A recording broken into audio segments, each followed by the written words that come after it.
For any advertisements, contact us 9885272720.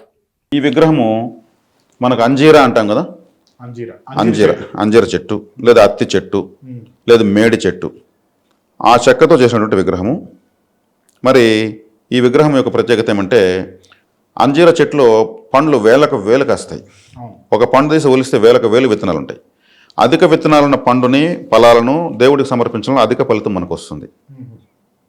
అందుకే దానిమ్మ పండ్లు, అంజీర పండ్లు, అదేవిధంగా తేనె కూడా తేనె పెట్టి మొత్తం సీడ్సే లెక్క. నిమ్మ పండ్లు పొరలుగా పీసులు కూడా అవన్నీ సీడ్సే లెక్క. గింజలు మెయిన్ సీడ్స్ ఉంటాయి, అవి కాదు. ఈ పొరలుగా కొన్ని వేల పొరలు ఉంటాయి. అందుకే నిమ్మ పండు తాంత్రిక ఫలం. గుమ్మడిలో ఎన్నో గింజలు ఉంటాయి. వాటర్ మెలన్లో ఎన్నో గింజలు ఉంటాయి. ఈ ఎక్కువ విత్తనాలు ఉన్నటువంటి ఎక్కువ ఫలితాన్ని ఇవ్వాలంటే జామకాయ, ఇవన్నీ భగవంతుని సమర్పించాలి, ఫలితం ఎక్కువ.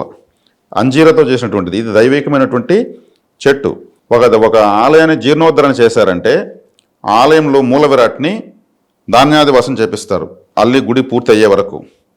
అప్పటి వరకు ఎవరిని పూజించాలంటే అంజీర చెక్కతో చేసినటువంటి విగ్రహాన్ని ఉపదేవతగా అక్కడ పెట్టి ఆ దేవత శక్తిని ఈ విగ్రహంలో ప్రతిష్ఠి ఆరాధిస్తారు. ఆలయం పూర్తయినప్పుడు తర్వాత మూల విరాట్ని పెట్టి మళ్ళీ చేస్తారు. అంటే ఈ చెక్కతోనే ఎందుకు దేవత విగ్రహం చేయలేదు, వేగంగా దైవశక్తి దీంట్లోకి వచ్చేస్తుంది. ఇప్పుడు ఈ అత్తి చెట్లు పెట్టిన కదా ఎక్కువ విత్తనాలు ఉన్నాయి కదా, అంటే పిల్లలు లేని వాళ్ళు ఈ విగ్రహాన్ని ఆరాధించవచ్చు, కుటుంబం వికసిస్తుంది. ఐకమత్యం లేని వాళ్ళు, ఆర్థిక సమస్యలు ఉన్న వాళ్ళు, విద్యార్థులకు అభివృద్ధి, విఘ్నేశ్వరుడు కదా, చక్కగా ఈ సమస్యలు ఉన్న వాళ్ళందరూ కూడా ఈ విగ్రహాన్ని ఆరాధించవచ్చు. ఇక్కడ లక్ష్మీ గణపతి మంత్రము, వక్రతుండాయ హోం అనేటువంటి విఘ్నేశ్వరుని మంత్రము, ఓం సుమగాయ నమః అనేటువంటి మంత్రాన్ని 3,60,000 సార్లు, ఒక్కొక్క మంత్రం 1,20,000 సార్లు చాంటింగ్ చేసి ఆ మంత్రశక్తి అంతా నిక్షిప్తం చేస్తారు. చాలా శక్తివంతమైన విగ్రహం ఇది, పెట్టి ఆరాధించుకోవచ్చు. చక్కగా ఇక్కడ కూడా నైవేద్యాలు. ఇక్కడ మీరు నాన్ వెజ్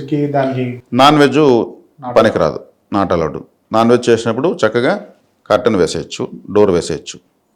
ఇంతకుముందు కరుంగాలి విగ్రహానికి ఏదైతే నియమ నిబంధనలు చెప్పానో అదే ఇక్కడ కూడా వర్తిస్తాయి. ఇక్కడ పూర్తిగా సంపూర్ణంగా విఘ్నేశ్వర శక్తే ఉంటుంది. అక్కడ కాళికాదేవి, విఘ్నేశ్వరుడు తల్లి కొడుకుల శక్తి ఉంటుంది. ఇది కుటుంబ ఐక్యతకు చక్కగా పనిచేస్తుంది.